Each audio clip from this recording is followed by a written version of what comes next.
I believe, this is from Sun Tzu, that every battle, okay, what does rise and shine consist of? That's basically get your booty out of bed, right? That's all it is. And then you go into your workout. Let me go back to this. You go into your workout, you go into whatever. That's that morning routine. Okay. Rise and shine, as I just said, get up sometime between 4:30 and 6 o'clock. The choice is yours, but you've got to be up at 6 and you got to be starting your day right at 8. Okay. What time do I go to bed?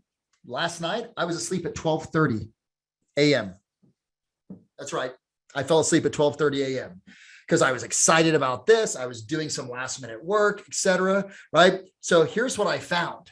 When you're, listen carefully to me. Are you ready? Now, granted, there are studies that have been shown that say you need 7 hours of sleep. Okay. There's studies that have been shown, okay, that say you need 7 hours of sleep. And I believe that. However, for me, I function very well on, and John Cheplak's like 7 is a non-negotiable for him. He gets 7 hours of sleep. Well, what I found is this: when you're excited about life, sleep becomes a waste of time. I'm going to say that again. When you're excited about life, sleep becomes a waste of time. I'll say it one more time. Someone said I can't hear me. When you are excited about life, sleep becomes a waste of time. And I always say, now that's just me. I'm an anomaly. I'm a freak, etc. Normally, I'll get 6.5 to 7 hours of sleep. That's the norm for me. Okay. Right. So normally 6.5, 7 hours of sleep. I strive for 7. Okay. So I'm typically in bed around 10, 10:30. All right. Okay. All right. So every battle is won before it's fought. I think every week is a battle. How many of you believe that every week is a battle? Raise your hand, say aye. Okay. And how do we win that battle? What is one of the first steps to winning a battle? Well, if every battle is won before it's fought, it's won in the planning that we're doing. So on Sunday nights, here is what I recommend to you. Again, what I'm giving you is the R&D, the rip off and deploy from the top people in the world and what they do and what I have adopted, right? And what my clients have adopted. By the way, I want to tell all of you something. John and I were talking about this. I am personally taking on 5 new coaching clients, just so that you guys know. I wanted everyone to know that. I wanted you to know first inside of this group. I am personally taking on and personally coaching 5 new coaching clients. Okay. So if that's something that you're interested in, feel free to reach out to me, right? And I will put it in the Facebook page. All right. I'll put the link in the Facebook page if you're interested in that. Okay. But with all my clients, look, I push them Sunday night planning process. It takes 15 to 30 minutes. Review your annual and your monthly goals and where you are in relationship to them. I always like to see how are we doing? How was this last week? Then this is important. Schedule all your personal commitments. What are your personal commitments? Family, like time off, etc. I got my booty handed to me, guys, by a gentleman by the name of Darren Hardy. Any of you guys know Darren Hardy? I mentioned him before.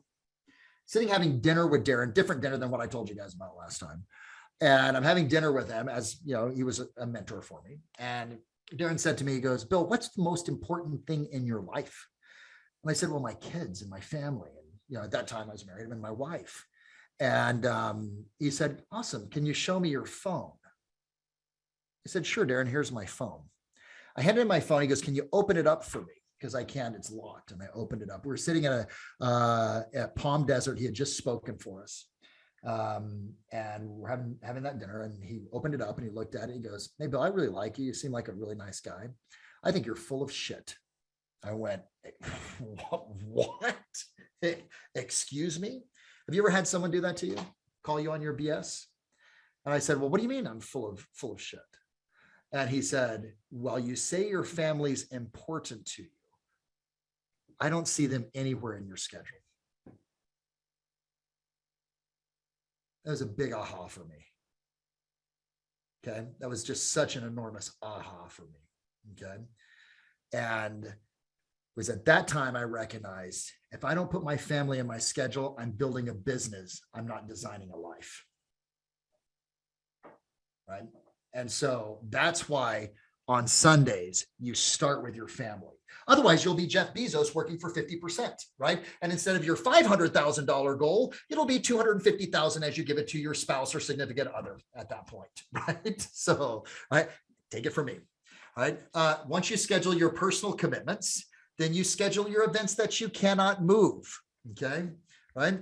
And so those are things like the team has meetings, trainings, things along those lines, put those in there. Then you establish your prospecting time. What are the hours I'm going to prospect? And then you establish your appointment times. Now that's important. Let me talk to this last bit. By the way, guys, we're going to go till 11:15 today, right? For Mountain Time, 10:15 Pacific, and East Coast do the calculations. So we're going to be our normal 15 minutes over. Okay. Yes, Angie, 1:15. Thank you. Thanks, A. Cole.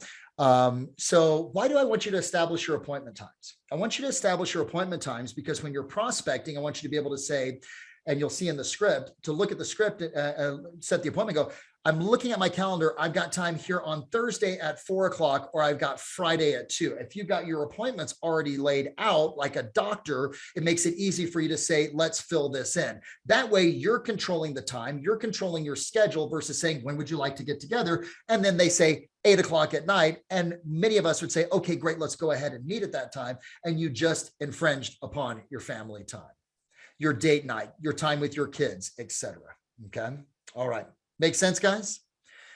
That is how you begin to win the battle, by actually putting it in on Sunday. Now, one of my other mentors is a gentleman by the name of Brian Tracy. I'm not sure how many of you guys know Brian Tracy, right? He is if you have not studied, if you have not listened to Brian Tracy, I highly recommend it. He's got a wonderful book called Eat That Frog. Now, what he has established, and what he didn't establish, but he actually, took it from other research. The most productive people do the most difficult thing first. The most productive people do the most difficult thing first. Why is that, do you think, my friends? Why do the most productive people do the most difficult thing first? We have more energy. It's the hardest. Everything else after it is easier. You get it out of the way, you get it done.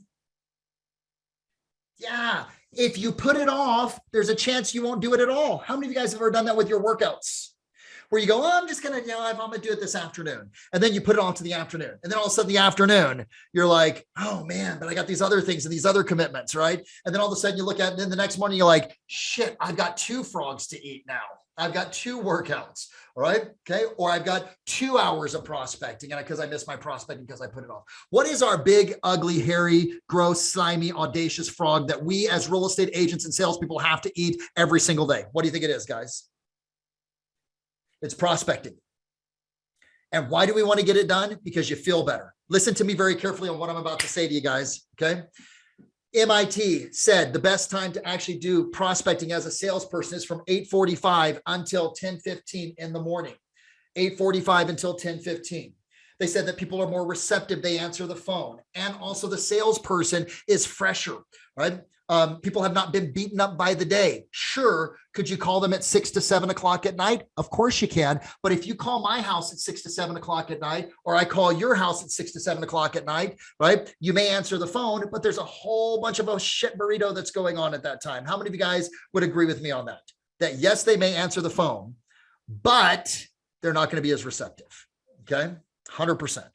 So you'll notice that's why prospecting is there in the morning. Now, everyone say this for me. Say, I love to prospect, so I do it every single day. Are you ready? On the count of 3. If you're in the room, point at your partner and say it. 1, 2, 3. I love to prospect, so I do it every single day. I know some of you just actually turned into liars right there. Okay. Now, this is what I learned from Brian Tracy. Honest to goodness, guys, what I am about to give you is one of the most powerful tools for managing your day that I've ever been exposed to, and that I can personally speak from experience, which are all of these, has made the biggest impact on my life. Sitting in a seminar in Anaheim, California with Brian Tracy in the second row, he said, if you take 1 minute, now Brian is not a very excited person, but he is a very intelligent person. right? He reminds me of Abraham Lincoln back in the day at Disneyland with America Speaks and the animatronics, right? So I have said that to him, so I feel comfortable saying it to all of you about it. He said, for every minute you spend planning, you will save 8 minutes in implementation. I said, no way. That's impossible. He said, no. He said, I'm going to teach you all something to do. And I went up to him afterwards. I said, come on, Brian, really? He said, yes. He goes, do this for a week and come back and talk to me, call me and talk to me. And so I did. See, this is what Brian Tracy taught me that completely changed my life. It is a 15-minute preparation process that you do every single day the night before, or the day before, or before you leave the office. You make your list of everything that you need to do the next day. I mean, everything. Now, the challenge with lists is in most lists, we'll do the easy shit first. Okay. Does that make sense, guys? With most to-do lists, people will tackle the easy first, and the easy is not always the effective. It isn't always the most productive, right? So what you'll do is step number 1, make the list of everything. Step number 2, prioritize it with a AAA tag, an A, a B, a C, or a D. Now, keep in mind, you're doing your best to follow the $1 million schedule in the morning, which means that not a lot of stuff is going to get in the way in the morning. But there are certain things that happen in the course of being a real estate agent that are AAAs that you need to drop everything and do it immediately. Okay. Right. So I put a AAA task that says this trumps everything. If I don't do this, it is going to have a massive negative impact on my business. And A is, hey, I can still do everything else, but I need to get this done before 12. It's not going to interfere with my prospecting. B is, I need to get it done by the end of the day. C is, who cares if it gets done or not? It's not really that important. D is, and this is a big one for a lot of you that are actually leveling up as agents, right? Meaning that you're beginning to grow a team, meaning that you're at 30, 40, 50 transactions and looking to go to 100. Who can I delegate this to? For those of you that are in that 20, 30, 40 transaction mark, delegation is key. All right. You don't have to do it all. Then you're going to identify. Okay. I just write this down on a yellow notepad, right? Someone asked, where do I write it down? I just have a yellow notepad, write it down, etc. Okay. Yeah, you can, dude, Phil, Rocket Sphere for virtual assistants. Justin's company is amazing. Rocket Sphere.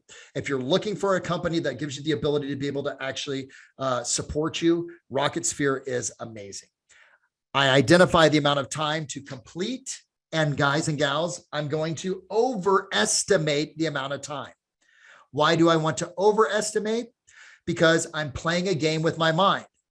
If I get something done sooner rather than later, I feel like I'm ahead of the curve. If I am running late, I feel more frenetic, and the brain releases cortisol and also adrenaline and makes me not think as well. And you too. Okay. And then you take that, you time block it into your schedule, then you execute. Does this make sense, guys? This is simple. This is an honest to goodness. Every minute that you spend doing that, you save 8 minutes in implementation the next day, because you're starting your week off or your day off for the next day. This is done the day before, and you do it every single day. Go ahead. There's my plan. I'm now going to execute. Game on. I've got my $1 million schedule in the morning. I've got these 2 things that are AAAs that I need to handle at that 8 to 8:30 during my prep time. All right. I've got one more thing from 11 to 12, but I'm honoring my time at my prospecting time. Nothing's getting in the way of that. Okay. Any questions on this?